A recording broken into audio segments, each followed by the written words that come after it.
নমস্কার, আশা করি সবাই ভালো আছেন আর আমরাও ভালো আছি। তো এখন বাবুকে স্নান করানো হয়ে গেছে আর মা এখানে পরিয়ে দিচ্ছে টুক।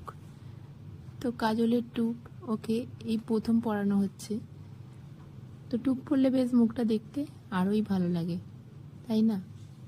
ফাঁকা কপালে যেমন লাগে তার থেকে টুক পরালে মুখটা একটু অন্যরকম দেখতে লাগে। তো ও কিন্তু ঘুমিয়ে গেছে, এই একটু আগেই জেগেছিল আর এখন ঘুমিয়ে গেছে। বেশিরভাগ দিনই কি হয়, স্নান করানোর সময় ওকে তুলে তুলে স্নান করাতে হয়। আর এরপরে ওকে দেয়া হচ্ছে পাউডার। ওকে পুরো শরীরে পাউডার মাখিয়ে, আর এই যেহেতু গরম পড়ছে আর এটা হচ্ছে ক্যান্ডিড পাউডার, ঘামাচিও যাতে না হয় সেই কারণে পুরো পাউডার মাখিয়ে দেওয়া হলো। আর এরপরে দেখছি নখগুলো বড় বড় হয়েছে, তাই আমি নখগুলো কেটে দিচ্ছি। সপ্তাহে প্রায় 2 দিন করে নখ কাটতে হচ্ছে।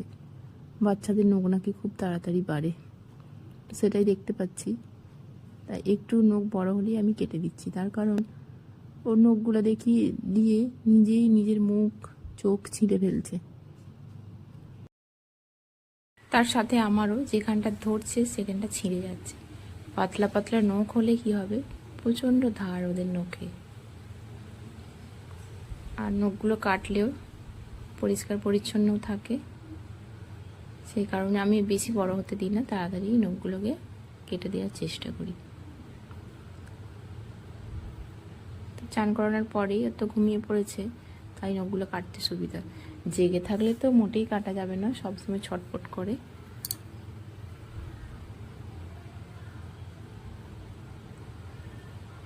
আর এখানে দেখুন একটা জিনিস, ও কি সুন্দর এখানে ওষুধ খেয়ে নিচ্ছে। এটা হচ্ছে ভিটামিন ডি যে সিরাপটা হয় সেটা বাচ্চাদের খাওয়াতে হবে, এখন নাকি 1 বছর এটা খাওয়াতে হয়।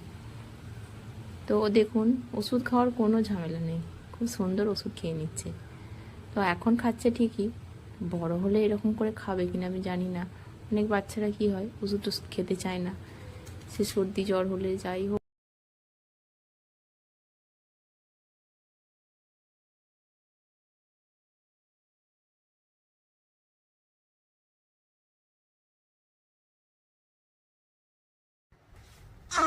বাবু, তুমি একটু ভাত খাবে?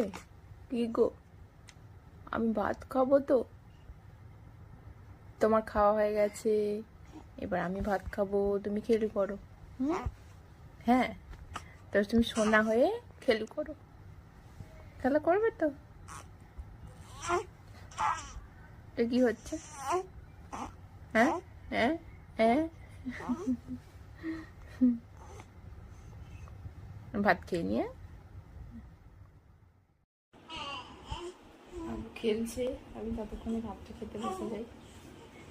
খেলা করো। তো আমি এই যে খেতে বসে গেছি, আর আজকে রান্না হয়েছে ঝিঙে আলু ডাঁটা কই মাছ দিয়ে ঝোল, আর এখানে একটু আলুর বড়া, আর এটা হচ্ছে ডাঁটা উচ্ছে দিয়ে ঝাল হয়েছে, আর এটা কুমড়ো ভাজা ভাত। তো আমি খেয়ে নিই, তারপরে দেখা হচ্ছে। আর এখন বিকেলবেলা মা এখন মুড়ি চালছে, মুড়িগুলো তুলবে। এগুলো হচ্ছে ঘরোয়া চালের, অর্থাৎ চাষের ধানের চালের মুড়ি, এগুলোকে ভাজিয়ে নিয়ে আসা হয়েছে। আর এইখানে খেলছে এই যে আমাদের ঈশান বাবু। ঈশান হচ্ছে আমাদের শেষদির ছেলে, অনেকেই হয়তো জানেন, এর আগেও ভিডিওতে দেখিয়েছি। তো ও এখন খেলছে গাড়ি নিয়ে, ওরা আজকেই এসেছে। আর বিকেলবেলা সব তো এখন বাচ্চারা খেলতেই ব্যস্ত। কাঁদছিস কেন রে? এদের পাশে একটা দাদা শুয়ে আছে, দাদাটা কথা বলে নে, দাদাটা ফোন দেখছে। বাবু, ও বাবু শোনে, চলো মাসি। আবার কাঁদে, আবার কান্না করে। বাবাই চলো আমরা দেখি ওই ঘরে মাসিমণি কি বানাচ্ছে আজকে আমাদের জন্য। তুমি খাবে নাকি? তুমি তো খেতে পারবে না, তুমি একটু বড় হও, তারপর তুমি খাবে, কেমন?